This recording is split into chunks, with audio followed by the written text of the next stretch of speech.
Hi, my name is Calista Glover. I am an honors student here at ASUTR, and I am taking an honors portion of World Literature 1 with Mr. Hancock.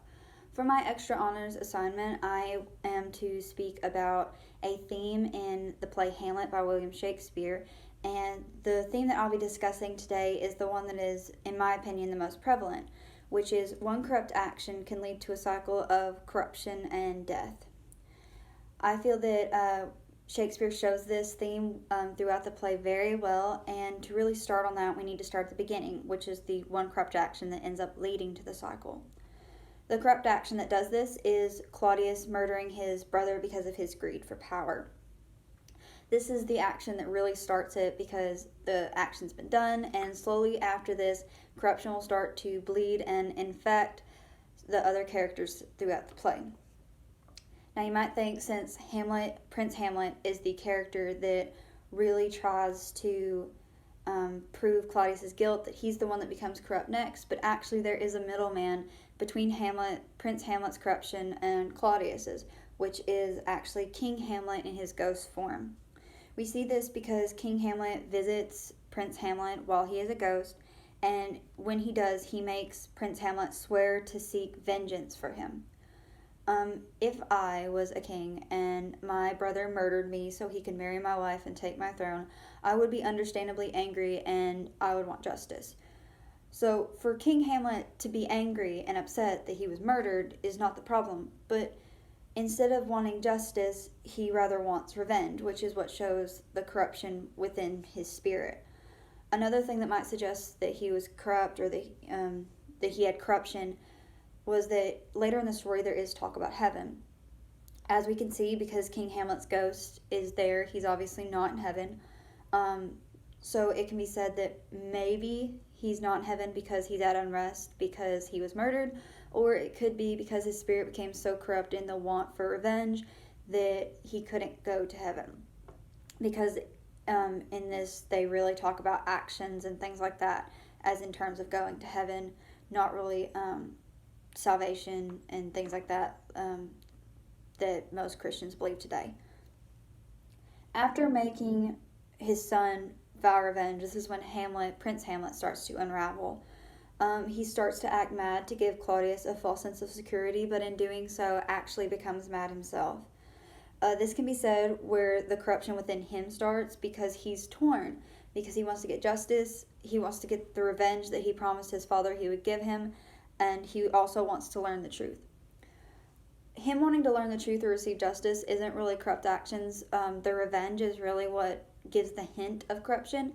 But as we go throughout the story, we really see how corrupt Hamlet becomes because in an action that he actually doesn't decide to take. Hamlet actually gets the chance to kill Claudius, but he doesn't, because at the time Claudius is praying, and Hamlet's first thought is, if I kill him while he is praying, his soul will go straight to heaven. This is where we can see just how corrupt and almost evil that's gotten to Hamlet's heart, because if he believes in heaven, this also means that he probably believes in hell as well. And a lot of people think there's one place, but there's also the spirits that are roaming. But still, this means that Hamlet either wants his uncle to go to hell, or he wants him to be like his father's ghost and wander without peace. This is actually kind of terrifying because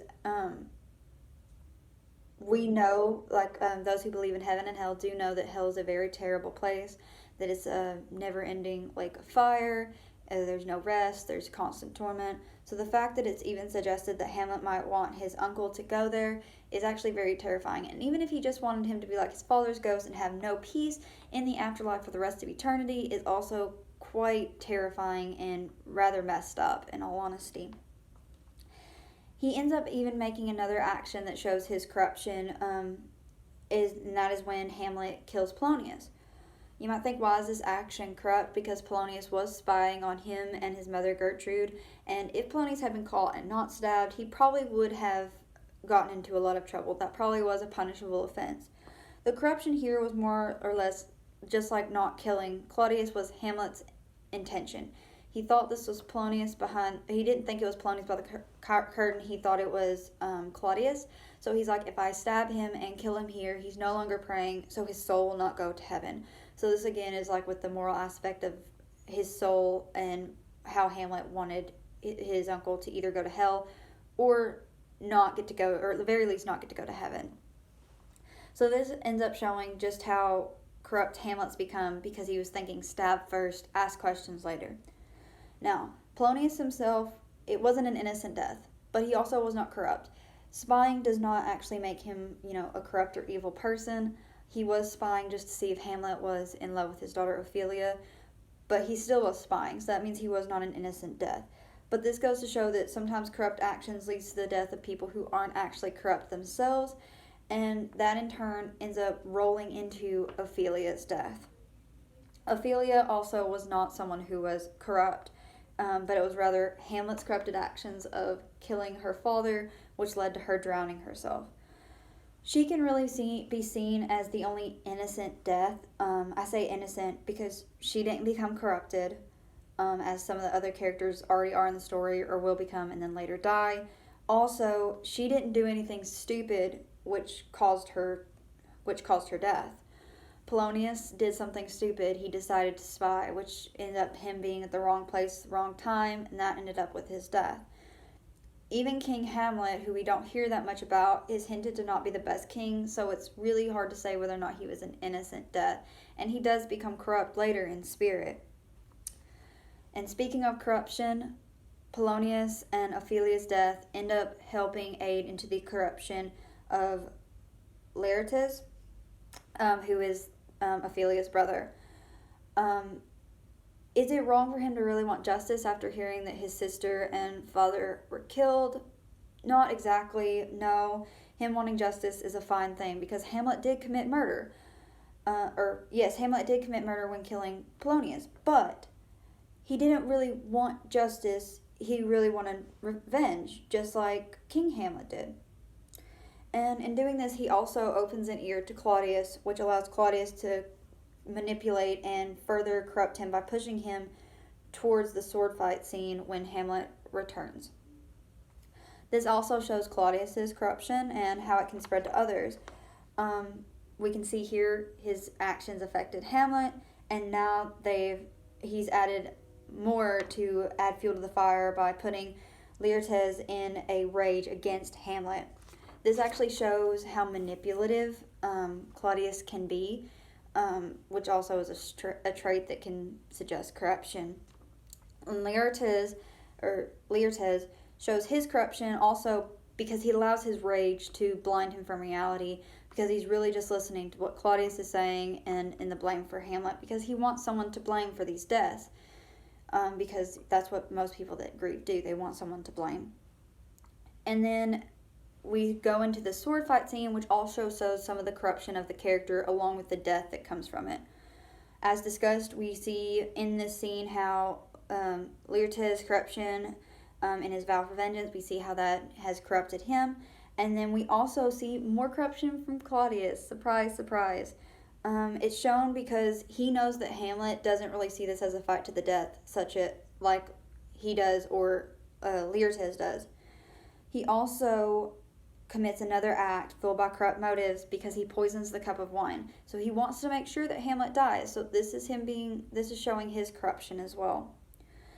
And him doing this in his determination to kill Hamlet leads to another death, which is a Queen Gertrude who drinks from the cup. Granted, Claudius did order her not to, but if he had never poisoned the cup, then this would not have happened. She would not have died. It's clear to note, though, that Gertrude isn't like Ophelia. She isn't really seen as innocent because after her husband, King Hamlet, died, she never really questioned it. She never questioned her husband's death and even ignored some of the signs that pointed to Claudius being the murderer. So her ability to turn a blind eye can suggest corruption. And even if that doesn't really, you don't think that suggests corruption, also she is the one who talked about Ophelia's death and how she looked like a mermaid. This can mean either she was there and watched a young girl drown herself, or she wasn't there and is just spreading lies. If she was just spreading lies, she would be more seen as less innocent. but if she watched someone drown herself and made no move to help, then that would show her corruption. The last part of corruption in this scene, which seems like quite a lot, is Laertes, in his dying moment, is the one that tells Hamlet that Gertrude is dead because of drinking from the cup. This suggests that he knew the wine was poisoned, so he knew that this wouldn't be a fair fight, even if Hamlet ended up winning and got the first blow in the sword fight. So that also suggests more corruption from him. And we know as the story progresses, Laertes, Hamlet, and Claudius end up dying. And we think, why does this matter? How does this connect to the theme that I'm going for? Well, while Hamlet is the main character of the play's named after him, it's actually Claudius's actions that forced the entire plot into motion. He was the one who killed Hamlet's father, and he did so for his own selfish gain. This led to King Hamlet's vengeful and corrupt spirit making his son swear to avenge him, which led to Hamlet becoming corrupt and going mad, and he became so focused on revenge that he killed another man in the process, Polonius, and that action led to Ophelia drowning herself, which led to Laertes becoming angry and wanting revenge, and so on and so forth. The point to be made is that one corrupt action can lead to a cycle of corrupt actions, and most of those will lead to death or at the very least suffering of others. Claudius, for his action of killing King Hamlet, should have received justice, of course, and it can even be argued that him dying in the end is just that, receiving the justice. But what's the cost? How many other people died in order for justice to be served? Does this mean he should have gotten away with his actions? No. And even in this, we can also say that Claudius isn't the only one to be blamed for these deaths. When Hamlet killed Polonius, that was his choice. While he didn't know it was Polonius, he still decided to stab at a curtain, not knowing for sure that Claudius was behind it. Ophelia deciding to drown herself was her choice. Claudius did not drown her. Gertrude drinking the cup was her choice. Claudius did not make her drink it. That was the choices of other characters. So what I'm saying is, it isn't only Claudius's fault that everything in the story happened, but rather, if he hadn't made that first corrupt decision, then the characters wouldn't have been placed in some of the situations that they were placed in throughout the play. Hamlet wouldn't have acted mad in order to give him a false sense of security. Polonius wouldn't have spied on him or gotten stabbed. Ophelia wouldn't have killed herself out of grief, and so on and so forth as the story progresses. This also goes to show that one person's corrupt actions may not be the only action that that person makes in terms of corruption. Claudius made multiple decisions fueled by the need to get power and to cover his tracks. Hamlet also made multiple corrupt decisions, and it suggested that Laertes did as well. These people, as they became corrupt, they showed it by more than just one action, such as Hamlet not killing Claudius because he was afraid his soul would go to heaven, and then killing Polonius because he thought that it was Claudius and this would also make his soul not to go to heaven. Claudius tried killing Prince Hamlet multiple times, and he did kill King Hamlet, and that just led to more death, which was a vicious cycle. So one person's corrupt actions can and most likely will lead to others making corrupt actions and will in turn catch up to them, which will lead to death.